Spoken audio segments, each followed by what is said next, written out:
बिस्मिल्लाहिर्रहमानिर्रहीम। बेटा उम्मीद है सब आप सब बेटे और बेटियां खैर आफियत से होंगे। नेक्स्ट टेस्ट है जो अभी हम डिस्कस करने वाले हैं वो हमारे पास है क्रैश 3 सीरीज 2 में।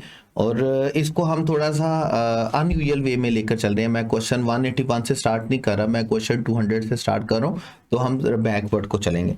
आपके पास क्वेश्चन 200 है और मेरे पास क्वेश्चन 1 है। आप इसको कुछ यूं कह सकते हैं, it dash the whole night. It dash the whole night, the whole night means, मैंने आपको पहले भी कहा, 12 दफा कहता हूं कि जब भी हमने किसी सेंटेंस का टेंस जस्टिफाई करना होता है तो हम उसमें से कुछ ना कुछ कीवर्ड ढूंढते हैं। और ये वो वर्ड होता है जो हमें कुछ इंप्रेशन देता है इस बात का कि हमें कौन सा टेंस चूज करना है। जैसे होल नाइट का मतलब, अभी होल नाइट हम प्रेजेंट की तो हो नहीं सकती, फ्यूचर की तो हो नहीं सकती, तो it means we are talking about past. जब हम पास्ट की बात करें तो हम पहली बात, हम इट रेन नहीं लिखेंगे, हम इट वाज रेन्ड नहीं लिखेंगे, इट विल रेन नहीं लिखेंगे। फ्यूचर का हमारे पास कोई भी कॉन्सेप्ट नहीं है। करेक्ट ऑप्शन हमारे पास कौन सा चलेगा? चार्ली। ये आपके पास है क्वेश्चन 200। उसके बाद क्वेश्चन है 199। मैं बोर हो रहा था 1 से लेकर 20 तक आने तक, तो मैंने सोचा इसमें थोड़ा सा ट्विस्ट करते हैं, इसको बैकवर्ड से लेकर के चलते हैं। तो उसके बाद नेक्स्ट क्वेश्चन, यानी कि इससे लास्ट क्वेश्चन आपके पास जो है वो है, dash by hate he lashed out with a knife. Dash by hate का मतलब, हम ब्लाइंड बाय हेट नहीं लिखेंगे, ब्लाइंडिंग बाय हेट नहीं लिखेंगे, हैविंग ब्लाइंड लिखेंगे। हम क्या लिखेंगे? Blinded bye hate. आपने इसको याद रखना है। और ये रूल भी आपने याद रखना है कि हम थर्ड फॉर्म को किसके तौर पर बेटे यूज करते हैं? एडजेक्टिव के तौर पर। जैसे आपको मैं पहले भी बता चुका, हम वर्ब की दो फॉर्म को एडजेक्टिव के तौर पर यूज करते हैं, आईएनजी फॉर्म को और थर्ड फॉर्म को। हम इंटरेस्टिंग भी बोलते हैं, हम इंटरेस्टेड भी बोलते हैं, हम डेवलपिंग भी बोलते हैं, हम डेवलप्ड भी बोलते हैं, हम अमेजिंग भी बोलते हैं, अमेज्ड भी बोलते हैं, शॉकिंग भी बोलते हैं, शॉक्ड भी बोलते हैं। ये वर्ब के एडजेक्टिव के तौर पर यूज होती है, वर्ब की दो फॉर्म। यहाँ पर हम थर्ड फॉर्म को एडजेक्टिव के तौर पर यूज करेंगे, तो blinded bye hate he lashed out with the knife. Correct option आपके पास कौन सा चलेगा? बीटा। उसके बाद क्वेश्चन है, यू हैड बेटर टेक। आप टेक ऑफ योर कोट पहनने के लिए या उतारने के लिए, हम उतारने के लिए कौन सा वर्ड यूज करते हैं? Take off. करेक्ट ऑप्शन आपके पास क्या होएगा? ऑफ। पहनने या उतारने के लिए हम टेक का वर्ड यूज करते हैं, लेकिन उतारने के लिए खासतौर पर हम कौन सा वर्ड यूज करते हैं? Take off. करेक्ट ऑप्शन आपके पास क्या होगा? डेल्टा। उसके बाद कहता है, despite his remarkably dash range of interest. Remarkably dash range of interest का मतलब है कि उसके इंटरेस्ट बहुत ज्यादा है, तो डेफिनेटली हम इसके लिए कौन सा वर्ड यूज करेंगे? डाइवर्स। और the idea of becoming a bottle cap manufacturer seem rather odd to him, कि उसके इंटरेस्ट बहुत बड़े हैं, बहुत ज्यादा फील्ड्स में है, लेकिन उसने बॉटल कैप मैन्युफैक्चरर बनने की बात की, तो ये थोड़ी सी अजीब है। तो करेक्ट ऑप्शन आपके पास कौन सा चलेगा? अल्फा। इसके बाद नेक्स्ट क्वेश्चन आपके पास, स्टेबल का सिनोनिम हमें चाहिए। स्टेबल का सिनोनिम हमारे पास क्या होगा? इवन। उसके बाद रेयरली का सिनोनिम हमें चाहिए। रेयरली का सिनोनिम हमारे पास क्या चलेगा? रेयरली का सिनोनिम हमारे पास चलेगा हार्डली। एंटोनिम के दो क्वेश्चन आएंगे आपके पास, फर्टिलिटी मींस डेथ, और इसका एंटोनिम आपके पास क्या बनेगा? बर्थ। उसके बाद क्रूडली, क्रूडली डेफिनेटली हम रा फॉर्म को बोलते हैं, और जब आप इसका एंटोनिम देखेंगे तो एंटोनिम हमारे पास क्या होगा? प्रिसाइजली। करेक्ट ऑप्शन आपके पास क्या होगा? अल्फा। उसके बाद नेक्स्ट क्वेश्चन है आपके पास, और जैसे हम सेंटेंस पढ़ना स्टार्ट करते हैं, इफ से स्टार्ट होता तो डेफिनेटली ये कौन सा सेंटेंस है हमारे पास? कंडीशनल सेंटेंस है। कंडीशनल सेंटेंस में जब लिखा हुआ है she were selected, if she were selected means unreal condition की बात है कि अगर उसको सेलेक्ट किया जाता, लेकिन पास्ट इंडेफिनिट है, पास्ट इंडेफिनिट हो तो सेकंड फॉर्म के लिए हमें वुड प्लस फर्स्ट फॉर्म चाहिए होती है, और वुड प्लस फर्स्ट फॉर्म हमारे पास कहां पर लिखी हुई है? अल्फा ऑप्शन में। बीटा पॉसिबल नहीं, चार्ली पॉसिबल नहीं, डेल्टा पॉसिबल नहीं। करेक्ट ऑप्शन आपके पास क्या चलेगा? अल्फा। उसके बाद नेक्स्ट सेंटेंस आपके पास, we met a stranger who was dash in a strange costume. Who was dash in a strange costume, was आ गया तो डेफिनेटली हमें यहाँ पर आगे कौन सी फॉर्म चाहिए? एडजेक्टिव फॉर्म चाहिए, क्योंकि बी फॉर्म के बाद हमें एडजेक्टिव फॉर्म चाहिए होती है। तो एडजेक्टिव फॉर्म, जैसे अभी मैं बात कर रहा था कि हम थर्ड फॉर्म को एडजेक्टिव के तौर पर यूज करते हैं। हम ड्रेस नहीं लिखेंगे, ड्रेसिंग नहीं लिखेंगे, बीइंग ड्रेस नहीं लिखेंगे, बल्कि करेक्ट ऑप्शन हमारे पास क्या होगा? ड्रेस्ड। उसके बाद क्वेश्चन है हमारे पास, although I hoped my departure wouldn't affect your behaviour. दो वर्ड आप पढ़ते हैं, एक वर्ड आपके पास होता है AFFECT और एक वर्ड आपके पास होता है EFFECT। AFFECT आपके पास क्या होता है वर्ब और EFFECT आपके पास क्या होता है नाउन। आपके पास सेंटेंस में ये वर्ड आए तो आपको रुकना है, देखना है कि मुझे यहाँ पर वर्ब चाहिए एडजेक्टिव चाहिए। जैसे देखिए नाउन चाहिए, जैसे वुड नॉट के बाद हमें फर्स्ट फॉर्म चाहिए तो डेफिनेटली अफेक्ट वर्ब की फर्स्ट फॉर्म है। इट मीन इसमें कोई भी मसला कोई भी प्रॉब्लम नहीं है। The negative affect, negative affect का मतलब मुझे यहां पर नाउन चाहिए क्योंकि नेगेटिव एडजेक्टिव है और वो नाउन को मॉडिफाई करने के लिए लिखा गया है, तो मुझे यहां पर नाउन फॉर्म चाहिए वर्ब फॉर्म नहीं चाहिए। तो मैं AFFECT को किसके साथ रिप्लेस करूंगा EFFECT के साथ। मुझे AFFECT नहीं चाहिए, मुझे जो करेक्ट स्पेलिंग चाहिए वो कौन से चाहिए EFFECT। करेक्ट ऑप्शन बेटे मेरे पास कौन सा चलेगा चार्ली। मैं वर्ब फॉर्म की जगह पर नाउन फॉर्म लिखूंगा, मैं AFFECT की जगह पर क्या लिखूंगा EFFECT। करेक्ट ऑप्शन क्या होगा चार्ली।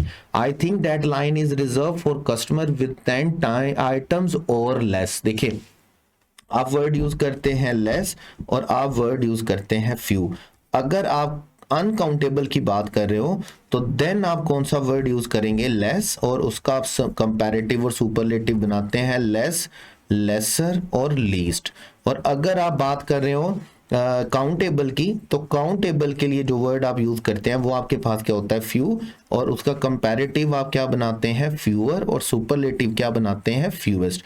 यहां पर हम बात करें 10 आइटम्स, 10 आइटम या उससे कम की बात करें तो मीन्स हम काउंटेबल की बात करें तो काउंटेबल की हम लेस का वर्ड यूज नहीं करेंगे, बल्कि हम काउंटेबल के लिए किसका कौन सा वर्ड यूज करेंगे, हम किसका वर्ड यूज करेंगे फ्यू का वर्ड यूज करेंगे। और एक बात यहां पर आपको बताता चलता हूं कि ये जो लेस होती है ये कंपैरेटिव डिग्री होती है, इनकी पॉजिटिव डिग्री आपके पास कौन सी होती है लिटिल पॉजिटिव डिग्री होती है। तो यहां पर मुझे फ्यू का वर्ड यूज नहीं करना होगा, यहां पर मुझे कौन सा वर्ड यूज करना होगा फ्यूअर का। करेक्ट ऑप्शन आपके पास कौन सा चलेगा डेल्टा। लेस कंपैरेटिव डिग्री होती है, लिटिल की लेसर भी कंपैरेटिव डिग्री होती है, लीस्ट सुपरलेटिव डिग्री होती है। और हम जब ये डिग्री तब लिखेंगे जब हम अनकाउंटेबल की बात करें।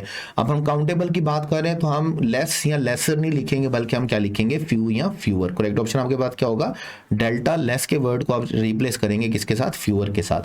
उसके बाद नेक्स्ट क्वेश्चन है आई मेट अ बॉय, यहां तक सारे सेंटेंसेस ठीक है। कहता आई मेट अ बॉय, मैं एक लड़के से मिला जो चॉकलेट का डब्बा लेके जा रहा था। तो कैरिड अ बॉक्स सेंटेंस नहीं बनता, वाज कैरिंग अ बॉक्स। हाँ वाज कैरिंग अगर होता कब होता, अगर मैं दरमियान में रिलेटिव केस लिख दूं, मैं लिखूं I met a boy who was carrying a box of child box of chocolates. अगर मैं हु का वर्ड नहीं लिखता तो मैं वाज कैरिंग नहीं लिख सकता। I met a boy had carrying तो कोई टेंशन नहीं होता हमारे पास। करेक्ट ऑप्शन आपके पास कौन सा चलेगा बीटा। I met a boy carrying a box of chocolates. Correct option आपके पास क्या होगा बीटा। उसके बाद a man from our village has been nominated. साथ एक और वर्ड आप यूज करेंगे रिगार्डेड। रिगार्डेड एज होता है और नॉमिनेटेड एज होता है, इन दोनों वर्ड को आपने याद रखना है। करेक्ट ऑप्शन आपके पास क्या होगा बीटा। एज प्रपोजिशन है जो इन दोनों के लिए यूज की जाती है, रिगार्डेड एज होता है और नॉमिनेटेड एज होता है। और रिगार्डेड एज का वर्ड यूएचएस के पास पेपर में भी आ चुका है पहले। ही set up institution of international dash. अब इंटरनेशनल हमारे पास क्या है एडजेक्टिव है और इसके साथ हमें नाउन फॉर्म चाहिए। नाउन फॉर्म चाहिए तो फेमस तो हो नहीं सकता। हाँ अगर फेमस की जगह पर फेम वर्ड होता तो फिर ये समझ में आता। रेपुटेशन नहीं हो सकता, एस निकाल लेंगे तो रेपुटेशन लिख सकते हैं हम रिनाउन नहीं लिखेंगे। रिनाउन हमारे पास पहले से एडजेक्टिव है, हमें यहाँ पर एडजेक्टिव फॉर्म नहीं चाहिए, यहाँ पर हमें नाउन वर्ब चाहिए। तो हम क्या लिखेंगे इंटरनेशनल रिप्यूट। जैसे अभी हम बात करते रहते हैं कि हम 3 तरह से सेंटेंस को कंप्लीट करने की कोशिश करते हैं। समटाइम हम हेल्प लेते हैं ग्रामर की, समटाइम हम हेल्प लेते हैं किसकी बेटे लॉजिक की, और सम टाइम हम किसकी हेल्प लेते हैं वोकैब की। जैसे यहाँ पर हम किसकी हेल्प लेंगे ज्यादा लॉजिक और वोकैब से ज्यादा हम किसकी हेल्प लेंगे ग्रामर की। हमें एडजेक्टिव फॉर्म नहीं चाहिए, हमें नाउन फॉर्म चाहिए। तो नाउन फॉर्म हमारे पास कौन सी लिखी हुई है रिप्यूट। करेक्ट ऑप्शन आपके पास कौन सा चलेगा बीटा। उसके बाद क्वेश्चन है जी बेटे आपके पास ऑफ 2 कार्स। डेफिनेटली जब हम देन का वर्ड नहीं लिखते हैं, देन का कंजंक्शन नहीं लिखते, हम ऑफ का प्रेपोजिशन लिखते हैं, 2 को कंपेयर करते हैं तो हमें कंपैरेटिव डिग्री से पहले डेफिनेट आर्टिकल लिखना होता है। ये रूल हम 12 दफा पढ़ चुके हैं। ऑफ द 2 कार, और पहली बात है ऑफ 2 कार्स नहीं होगा बल्कि क्या होगा ऑफ द 2 कार्स होगा, क्योंकि हम स्पेसिफिक 2 कार्स की बात कर रहे हैं। दिस इज डेफिनेटली बेटर नहीं होगा बल्कि क्या होगा this is definitely the better. Correct option आपके पास कौन सा चलेगा चार्ली। उसके बाद है बेटे आपके पास what is the positive of most, और आगे एक वर्ड लिखा हुआ है क्वांटिटी। ये वर्ड बड़ा जरूरी है। देखिए आपके पास दोनों वर्ड पॉजिटिव होते हैं, मैनी भी पॉजिटिव होता है और उसके बाद मच भी पॉजिटिव होता है। इन दोनों की कंपैरेटिव डिग्री आपके पास क्या होती है, मोर, और इन दोनों की कंपैरेटिव डिग्री आपके पास क्या सुपरलेटिव डिग्री क्या होती है, मोस्ट। कंपैरेटिव और सुपरलेटिव में ये सेम होते हैं, लेकिन पॉजिटिव में ये डिफरेंट होते हैं। जब आप बात करेंगे नंबर की तो आप क्या यूज करेंगे, मैनी। जब आप बात करेंगे क्वांटिटी की तो आप क्या बात करेंगे, मच की। तो यहाँ पर हमसे कहा गया है what is the positive of most, quantity. Quantity की सूरत में हमारा जो पॉजिटिव डिग्री होगी वो क्या होगी, मच होगी। करेक्ट ऑप्शन आपके पास क्या होगा, बीटा। और अगर इसी जगह पर क्वांटिटी की जगह पर नंबर का वर्ड यूज किया गया होता कि what is the positive of most number, तो फिर हमारा करेक्ट ऑप्शन क्या होता, मैनी होता। बहरहाल कंपैरेटिव और सुपरलेटिव में ये दोनों सेम होते हैं, मोर और मोस्ट, लेकिन जो पॉजिटिव डिग्री है उसमें नंबर के लिए हम क्या लिखते हैं, मैनी, और क्वांटिटी के लिए हम क्या लिखते हैं, मच। उसके बाद हमारे पास है जी little as an adverb can't be used with which of these. किसके साथ नहीं लिखा जा सकता, लिटिल वर्ब के साथ लिखा जा सकता है। अनफेवरेबल एडजेक्टिव, पता नहीं कौन से अनफेवरेबल एडजेक्टिव हम लिख सकते हैं। कंपैरेटिव एडवर्ब्स हम लिख सकते हैं कंपैरेटिव एडवर्ब्स के साथ, लेकिन हम काउंटेबल नाउन के साथ नहीं लिख सकते हैं कभी भी। आप वर्ड पढ़ के आ रहे हैं कि लिटिल का वर्ड है, उसके बाद आपके पास फ्यू का वर्ड है। लिटिल का सेकंड वर्जन क्या होता है, आ लिटिल, और थर्ड वर्जन क्या होता है, दा लिटिल। और फ्यू का सेकंड वर्जन क्या होता है, आ फ्यू, और थर्ड वर्जन क्या होता है, दा फ्यू। हम काउंटेबल की बात जब भी करेंगे तो हम काउंटेबल के लिए क्या यूज करेंगे, फ्यू। और हम जहां पर भी अनकाउंटेबल की बात करेंगे तो अनकाउंटेबल के लिए हम कौन सा वर्ड यूज करेंगे, लिटिल का। तो अनकाउंटेबल के साथ हम यूज नहीं कर सकते हैं, तो करेक्ट ऑप्शन आपके पास क्या चलेगा, चार्ली। उसके बाद क्वेश्चन आपके पास who came to the party which sentence type is used. Simple सी बात है, क्वेश्चन मार्क लिखा हुआ है, क्वेश्चन मार्क का मतलब ये क्वेश्चन है, और क्वेश्चन है तो डेफिनेटली कौन सी काइंड होगी आपके पास, इंट्रोगेटिव होगी। मैं बार बार बोलता जा रहा हूं, क्वेश्चन हो तो आपके पास क्या होता है, इंट्रोगेटिव। कोई मैसेज हो, कोई सिंपल सेंटेंस हो, कोई स्टैटिस्टिक्स हो, फैक्ट एंड फिगर हो, यूनिवर्सल ट्रूथ हो तो क्या होता है, डिक्लेरेटिव। फीलिंग्स को एक्सप्रेस किया गया हो तो क्या होता है, एक्सक्लेमेटरी। ऑर्डर हो, रिक्वेस्ट हो, एडवाइस हो या फॉरबिड हो, तो फिर ये आपके पास कौन सा सेंटेंस होता है, इंपेरेटिव। फिलहाल के लिए करेक्ट ऑप्शन आपके पास क्या होगा, बीटा। उसके बाद नेक्स्ट सेंटेंस आपके पास choose the correct spelling of the word. यहाँ पर एक करेक्शन आपने कर लेनी है। यहाँ पर आपके पेपर में जो दिया गया उसमें ये आई नहीं लिखा हुआ, इसमें बीटा ऑप्शन में जो इनिशिएटिव के स्पेलिंग आपके पास लिखे हुए हैं वो AINTIATIV लिखे हुए हैं। ये इनिशिएटिव के स्पेलिंग ई के साथ होते नहीं है, ITATIV के साथ होते नहीं है, और करेक्ट स्पेलिंग हमारे पास कौन से चलेंगे, चार्ली। करेक्ट ऑप्शन आपके पास कौन सा चलेगा, चार्ली। आप पेपर के अकॉर्डिंगली देखेंगे तो यहाँ तक हमारे पास, यहाँ पर आकर हमारी क्रैश 3 की जो हमारा सीरीज 2 का क्रैश 3 है उसकी डिस्कशन खत्म होती है। Wish you all the best. Paper के बाद फीडबैक जरूर देना है अपना। कोई भी प्रॉब्लम हो, कोई भी मसला हो, कोई भी क्वेश्चन हो तो डायरेक्टली आपने रब्ता करना है। We are available for you. आप सब बेटों और बेटियों के लिए हम अवेलेबल हैं। जब भी आपको कोई प्रॉब्लम हो, कोई मसला हो तो आपने रब्ता करना है, आपने कंसल्ट ज़रूर करना है। किसी भी चीज़ को अनअटेंडेड, किसी भी चीज़ को अनसॉल्व्ड नहीं छोड़ना है। Wish you all the best.